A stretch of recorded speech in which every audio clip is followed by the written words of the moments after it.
आणि आता ट्रम्प यांच्या निर्णयामुळे सध्या सगळीकडेच चर्चा सुरू झालेली आहे। वेगवेगळ्या त्यामुळेच घटना घडतात, त्याचा आढावा आपण घेऊयात। ट्रम्प प्रशासनाकडून शेकडो परदेशी विद्यार्थ्यांचे व्हिसा रद्द। कॅलिफोर्निया आणि स्टॅनफोर्ड विद्यापीठामधल्या विद्यार्थ्यांसह अनेक परदेशी विद्यार्थ्यांना फटका बसलाय।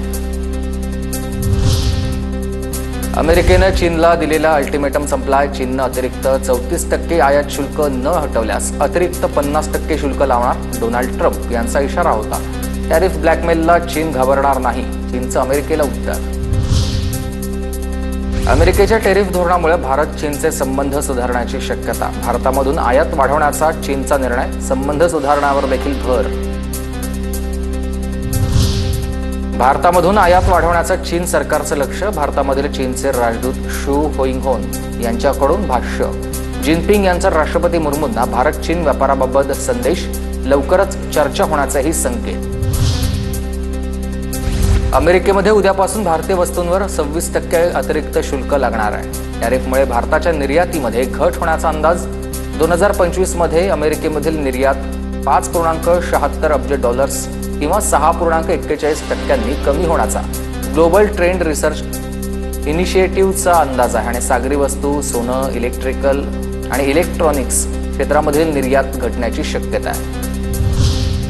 ट्रम्प सरकारची धोरणं आणि निर्णयांचा देखील शेअर बाजाराला मोठा फटका बसलाय। ट्रम्पच्या शपथविधीपासून आतापर्यंत भारतीय गुंतवणूकदारांचं 45 लाख कोटींचं नुकसान झालंय।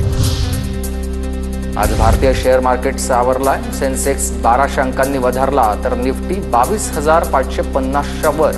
निफ्टीतही 50 दिवसांचा उच्चांक। US इक्विटी इंडेक्स फ्युचर्समध्येही वाढ झाली आहे। ट्रम्प टॅरिफच्या वॉरचा भारताला सध्या फायदा होतोय। 2 दिवसामध्ये कच्च्या तेलाच्या किमतीमध्ये 14% घट। ब्रेड क्रूडची किंमत प्रति बॅरल आता $63च्या जवळ गेली आहे। स्वस्त तेलामुळेच भारताची व्यापार तूट कमी होणार आहे। तेल आयातीसाठीचे लाखो कोटी रुपये वाचण्याचा अंदाज आहे। सोन्या चांदीच्या दरामध्ये घसरण। सोन्याचे भाव 3,000 रुपयांनी तर चांदीचे भाव तब्बल 12,000 रुपयांनी घसरले।